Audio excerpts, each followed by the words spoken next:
أوقات كتير بنقضيها وإحنا ساكتين ولغير الله ذاكرين، مع إننا لو ذكرنا رب العالمين سبحانه وتعالى حالنا هيتبدل وأجرنا هيتضاعف وذنوبنا هتتغفر وحياتنا هتتبدل من حال إلى حال.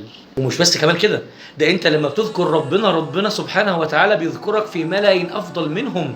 رب العالمين في الحديث القدسي قال: فإن ذكرني في نفسه ذكرته في نفسي، وإن ذكرني في ملأ ذكرته في ملأ خير منهم. فتخيل لما رب العالمين سبحانه وتعالى يذكرك في الملأ الأعلى باسمك كده.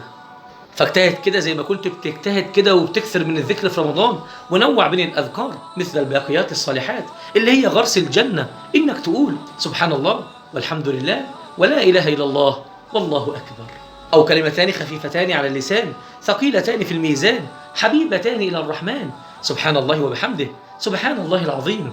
فتخيل كده إن الكلمتين دول أحب إلى الله تعالى وأثقل في موازين الحسنات يوم القيامة.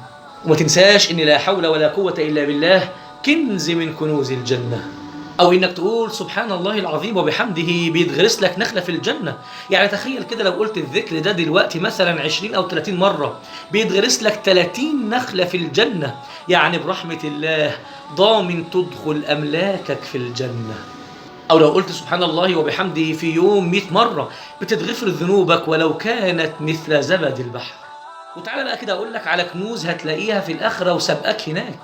كان النبي عليه الصلاة والسلام مسافرا ذات يوم، فمر بجبل يقال له جمدان، فقال: هذا جمدان سبق المفردون سبق المفردون. وطبعا الصحابة لأنهم حريصين على أنهم يكونوا أوائل الطائعين والفائزين وما يحبوش يكونوا الآخرين، سألوا النبي عليه الصلاة والسلام: وما المفردون يا رسول الله؟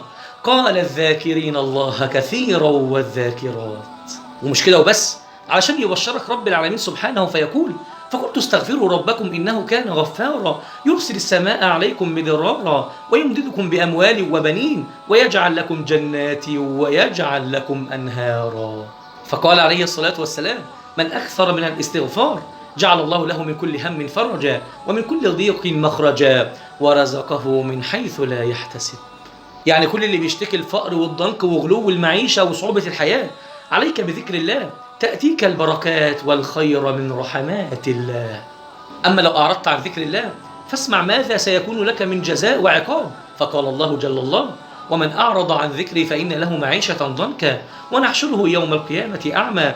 قال: رب لم حشرتني أعمى وقد كنت بصيرا. قال: كذلك أتتك آياتنا فنسيتها وكذلك اليوم تنسى. أي تنسى في جهنم نسيانا متعمدا منه سبحانه، وما كان ربك نسيا.